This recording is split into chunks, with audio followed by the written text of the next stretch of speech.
சிங்கம் மற்றும் எலியும். ஒரு அடர்த்தியான காடு சிங்கராஜா ஒண்ணு வாழ்ந்து வந்தது. அந்த சிங்கராஜாக்கு சோர்வா இருந்ததுனால கொஞ்ச நேரம் அசதியா தூங்கிட்டு இருந்தது.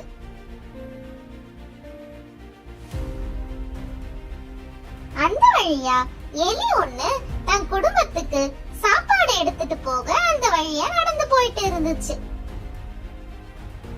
நடந்து போன அந்த எலி சிங்கம் படுத்திருந்தது தெரியாம சிங்கத்தோட மூக்கு மேல ஏறிடுச்சு. அச்சச்சோ, நம்ம சிங்கத்தோட மூக்கு மேல ஏறிட்டோம், இங்க இருந்து உடனே நம்ம தப்பிச்சு போணும் அப்படின்னு சொல்லிட்டு அந்த எலி அங்க இருந்து தப்பிச்சு போக பார்த்தது. ஆனா சிங்கம் உடனே முழிச்சுக்கிச்சு. சிங்கம் பயங்கரமா கத்த ஆரம்பிச்சது. எலி பயந்து உடனே அங்க இருந்து ஓட முயற்சிது.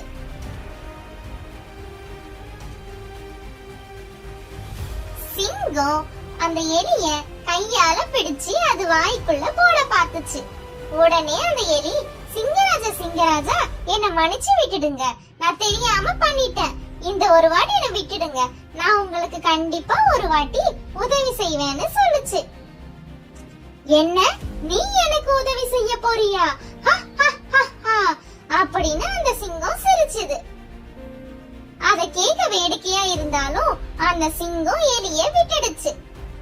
எலியும் அங்க இருந்து பறந்து ஓடி போயிடுச்சு.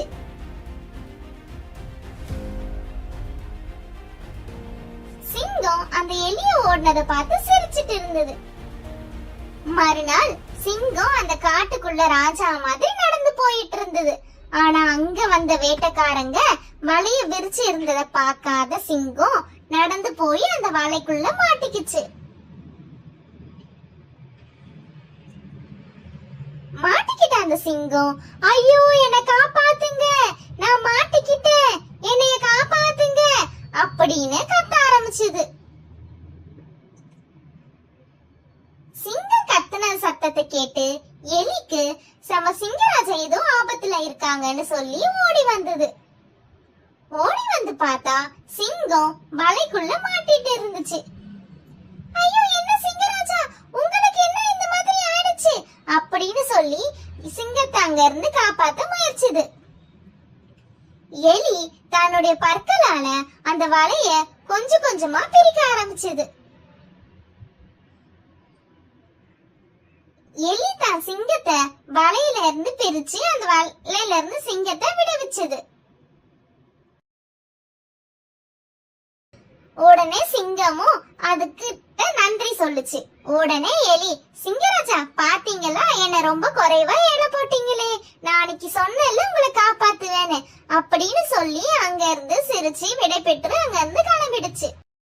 சிங்கமும் வேட்டைக்காரங்க இருந்து தப்பிச்சு அந்த காட்டுக்கு உள்ள ஓடி போயிடுச்சு. இந்த கதை மூலியமா நம்ம என்ன தெரிஞ்சுக்கிட்டோம்னா, நம்ம எப்பவுமே யாரையுமே குறைச்சலா எடை போடக்கூடாது.